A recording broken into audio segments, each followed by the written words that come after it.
திருபுவனம் இளைஞர் மரணத்திற்கு அதிமுக பொதுச் செயலாளர் எடப்பாடி பழனிசாமி கண்டனம் தெரிவித்துள்ளார். மேலும் காவல்துறை சட்டத்தை கையில் எடுக்கக்கூடாது என்றும் தெரிவித்துள்ளார்.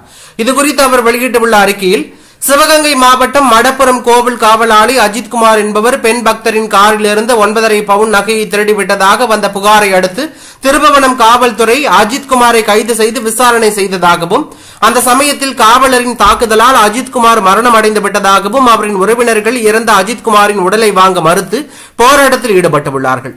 ஜெய்பீம் படம் பார்த்தேன், உள்ளம் முழுக்கியது என்று சினிமா ரிவ்யூ எழுதிய விடியா திமுக அரசின் முதலமைச்சர் மு.க. ஸ்டாலின் எங்கே இருக்கிறார்?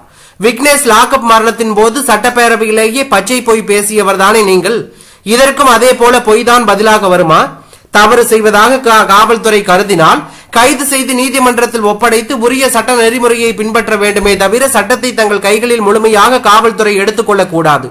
தன்னுடைய நேரடி கட்டுப்பாட்டில் உள்ள காவல்துறையை கூட நிர்வாகிக்க தெரியாத பொம்மை முதலமைச்சருக்கு எனது கடும் கண்டனத்தை தெரிவித்துக் கொள்கிறேன்.